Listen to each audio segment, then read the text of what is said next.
16 शंख पर, 16 शंख कोश पर हमारा सतलोक है। ये क्या कह रहे हैं? शंख शंखों कोश है तेरे पिया का देश। ये स्वर्गग्रह है यहाँ पर, और ये बात करे सतलोक की, शंख शंखों कोश बता रहे हैं। तो यहाँ गड़बड़ेशन हो जाती है, लेकिन फिर भी अब ये मक्खन है, ये भी अच्छे विचार हैं महापुरुषों के, लेकिन ये मक्खन है। अब इसको शुद्ध किया जाएगा, और उसके ऊपर से जो फूई आवेगी उसने बाहर फेंक देंगे, शुद्ध रख लेंगे अपना।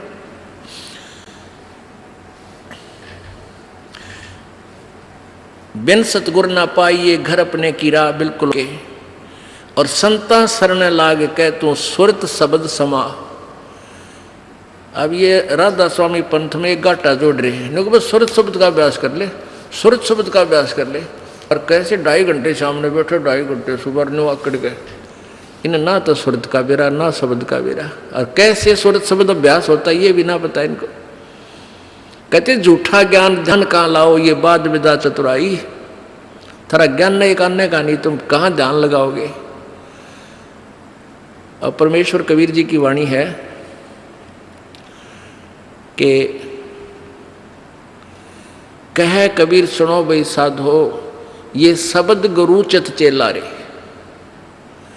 अब जैसे गुरु और चेले का कितना प्यार, कितना एक घनिष्ठ संबंध होना चाहिए।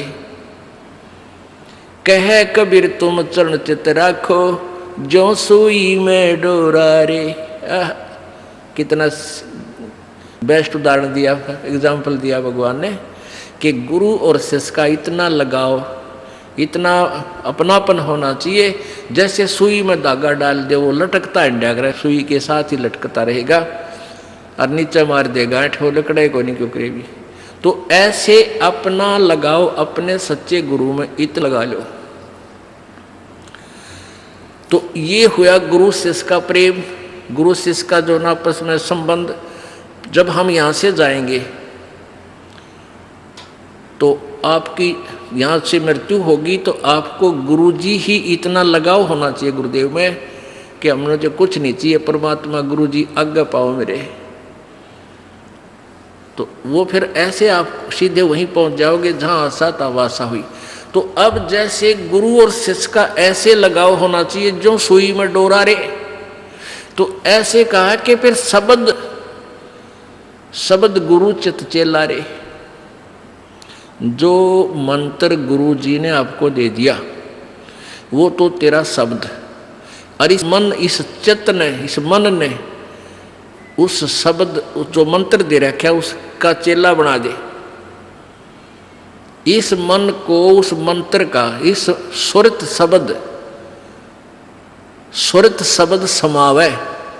तेरी सुरती, तेरी मन, तेरी आत्मा उस दिए हुए मंत्र के साथ ऐसे चिपकी रहे, ऐसा ध्यान रखे, इतना उसका सिमरण करे जो सुई में डोरा रे। यानी ऐसे सुरत और शब्द इसको बोलते हैं। जो गुरुजी ने मंत्र आपको दिया है उसके साथ इस मन को इतना जोड़ दे जैसे गुरु और चेले का प्यार हो। तो अब कहते हैं कहे कबीर सुनो भी साधो, अब शब्द गुरु चित चेला रे। गुरु और शिष्य का जो लगाव है, ऐसा ही इस मन को इस मंत्र के साथ ऐसा लगाव लगा, यानी एक पल बीच न दूर ना हो दे। होले सुहागण सुरता त्यार, मालिक गुर जाना है हेतु तो। होले सुहागण सुरता त्यार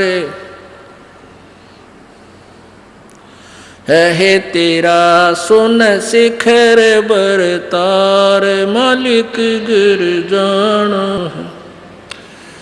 ये सुबह आपको सुना दिया था, अब रह रहकर इसका विश्लेषण कर रहे हैं।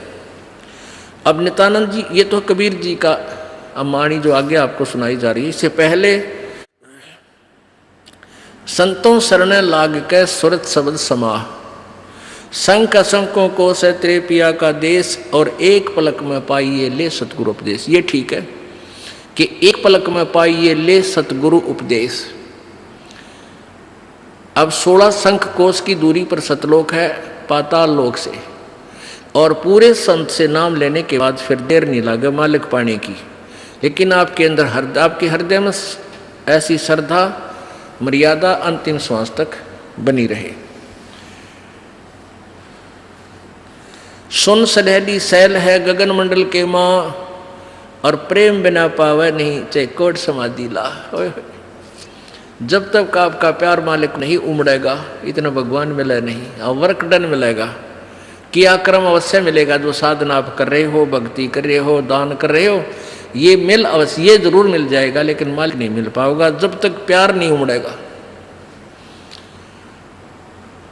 अब कैसे प्यार कैसे उमड़ेगा भाई? जैसे सूरज के आगे बदरा ऐसे कर्म छयारे। भाई प्रेम की पवन करे चितमंजन, फिर झलके तेज नयारे। क्या बताते हैं परमेश्वर गरीबदास जी महाराज परमेश्वर को पाने की कैसी विधि बताते हैं कि जैसे सूरज के आगे बदरा ऐसे कर्म छयारे। हमारे पाप कर्मों की छाया आत्मा और परमात्मा के बीच में ऐसे होगी जैसे सूरज के सामने घनघोर घटा छा जाती है। वो घटा, फिर वो बादल कैसे वहाँ से दूर होते हैं। तेज हवा चलती है तो बादलों को तितर बितर कर देती है, और सूर्य का प्रकाश फिर ज्यों का त्यों समक्ष होता है। तो ऐसे कहते हैं कि हम आत्मा और परमात्मा के बीच में जो पाप कर्म रूपी जो बादल हैं, उनको कैसे दूर फेंका जाए, कैसे छांटा जाए, कैसे खत्म किया जाए। जैसे सूरज के आगे बदरा ऐसे कर्म छयारे। प्रेम की पवन करे चितमंजन, झलक तेज नयारे। प्रेम की पवन, इन पाप कर्मों को काटने का, इनके हटने का क्या लक्षण होता है? आपको यहाँ बुलाया जाता है, ज्ञान सुनाया जाता है, आप जी को मंत्र दिए जाते हैं, आप जी को प्रेरित करके आपके हाथों से 2 पैसे दान करवाए जाते हैं, दंडवत प्रणाम कराई जाती है। इस सब का उद्देश्य है कि आपका हृदय इतना विनम्र हो कि परमात्मा की चर्चा चल की आंखों से आंसू की धारा बह जा, दरिया बह निकले, चर्चा चले एकांत में बैठ के, या कहीं चर्चा चले दाता की, रह कर आंखों में आंसू आने लग जाएंगे। जब मालिक की चर्चा चलेगी तो समझो आपके पाप कर्मों के बादल कटन लाएंगे। जैसे सूरज के आगे बदरा ऐसे कर्म छयारे। ये प्रेम की पवन करे चितमंजन, फिर झलक तेज नयारे। तो यहाँ नित्यानंद जी भी इसी का समर्थन कर रहे हैं। सुन सलहली गैल है गगन मंडल के माँ, बिना प्रेम पावे नहीं चाहे करोड़ समाधि ला।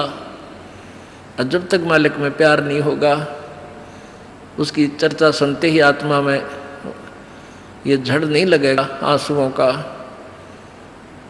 तो तब तक बात कच्ची रह रही है आपकी। लेकिन होगा, अभ्यास बढ़ाओ, मालिक की भक्ति करो, ज्ञान सुनो, और अवश्य होगा। यही प्रोसीजर है।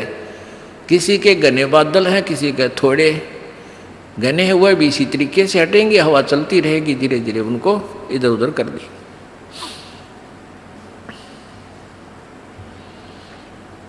अब आपको बताया था कि जैसे नित्यानंद जी स्वर्ग सत्र के प्लेयर थे। अब जैसे डिस्ट्रिक्ट लेवल पर यानी जिला स्तर पर बच्चे खिलाड़ी खेल खेलते हैं, नियम वही होते हैं उनकी एक ही जैसे, और जो राज्य स्तर पर खेलते हैं उनके भी नियम वही होते हैं, लेकिन लाभ गणा होता है। और जो राष्ट्रीय स्तर पर खेलते हैं नियम उनके भी वही होते हैं, और जो इंटरनेशनल लेवल पर खेलते हैं नियम उनके भी वही होते हैं। तो नित्यानंद जी जो बता रहे हैं ये वही नियम वही है।